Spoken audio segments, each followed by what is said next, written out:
All right, let's dive right into this explainer.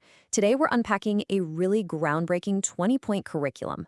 This whole syllabus was specifically built to take high schoolers, specifically teenagers under 19 in the Alavoni district, and completely transform them into digitally literate, published researchers. Seriously, we're talking about a journey that takes a student from, just basic curiosity all the way to advanced academic networking. It's a real game changer.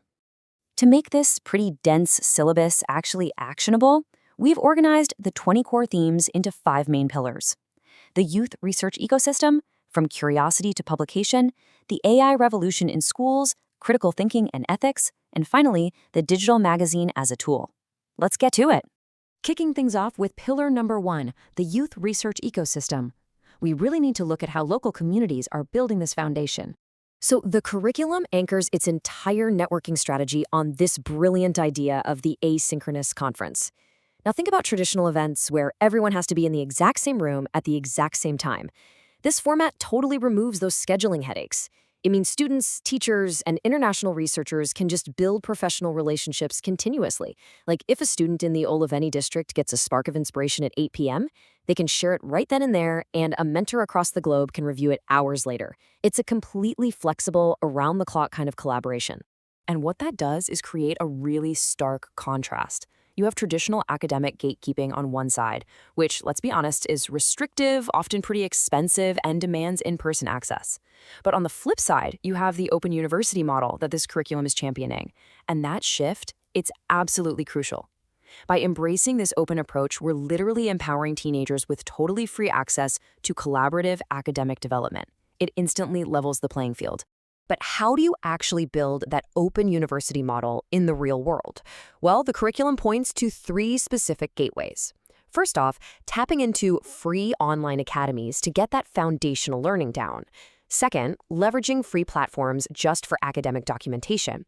And third, plugging into digital tools for global networking. By stringing these zero-cost platforms together, educators can give every single student, no matter their background, an equitable, wide-open door straight into the academic research world. Moving right along to our second pillar, from curiosity to publication, let's look at how a student actually navigates this path. The whole progression kicks off with step 1, which is just sparking that initial curiosity. But, curiosity on its own usually fizzles out. That's why step 2 is so vital: bringing in online mentorship models. These mentors basically take students by the hand into step 3, which is initiating accessible research. And that builds up to the grand finale, step 4, actually achieving an academic publication. It sounds like a giant mountain to climb, but this sequence proves that with the right online mentoring, taking a teenager from a simple spark of interest to a published paper is entirely doable. Which brings us to the third part, and honestly, the real catalyst of this whole curriculum: the AI revolution in schools. The syllabus poses a really profound question here, one that educators and community leaders absolutely have to grapple with. Is artificial intelligence in academic writing just a helpful tool, a vital support system, or is it an inherent risk? The reality is, you can't just stick your head in the sand. AI is already right there in the students' hands. The curriculum demands we hit this question head-on so we can actually guide them. To approach that impartially, we have to weigh the dual reality of AI in the classroom.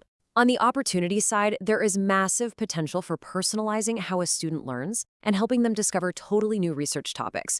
But we have to balance that against the risks and limits. We're talking serious ethical challenges and a huge ongoing need to verify what these intelligent models actually spit out. The curriculum doesn't pick a side, but rather weighs both equally, putting the focus squarely on educational responsibility.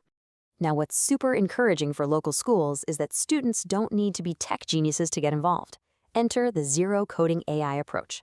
Students can use AI to investigate how they learn, brainstorm their first research themes, and execute applied school projects without writing a single line of code.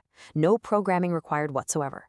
These zero-coding projects mean literally any student can safely and easily start testing AI's role in their own studying process.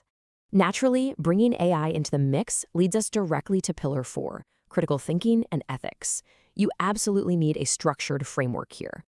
We have to steer students away from passive technology consumption, just blindly accepting whatever an AI outputs as the absolute gospel truth. Instead, the goal is to build true digital citizenship. This is a massive shift. The curriculum focuses heavily on teaching students how to actively verify exactly what an intelligent model is producing. Basically, they have to learn how to cross-examine the machine. And how do you actually teach that? Well, the curriculum does something incredibly smart. It treats the ethics of AI in education as an active research theme for the students themselves. Think about that. Instead of framing AI ethics as just a boring, static rulebook handed down by the teachers, it becomes a dynamic puzzle for the students to figure out. It totally empowers them. They get to critically define and really understand their own ethical boundaries. Finally, we reach our fifth and final pillar, the digital magazine as a tool. This is where we see the tangible output of all this hard work. That output takes the shape of a digital magazine, and its impact is huge, really threefold. First, it fosters a lasting research culture among the students. Second, it acts as a very real, practical networking tool.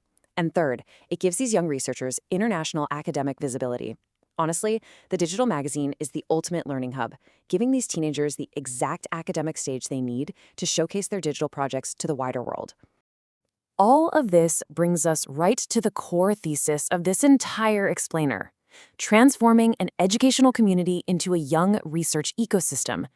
The big takeaway for your own institutions is that none of these pieces, the asynchronous conferences, zero coding AI, digital citizenship, online mentorship, none of them exist in a vacuum. They all interlock into one cohesive roadmap designed to turn your educational community into a vibrant, self-sustaining youth research ecosystem. As you think about how you might implement these kinds of powerful concepts in the Iloveni district and beyond, I really want to leave you with one final thought to sort of guide your next steps. How will this generation shape the future of research? By handing them the right tools, a strong ethical foundation, and a real platform today. Well, we aren't just teaching them. We're handing them the keys to tomorrow's greatest discoveries. Keep questioning, keep learning, and start building that ecosystem.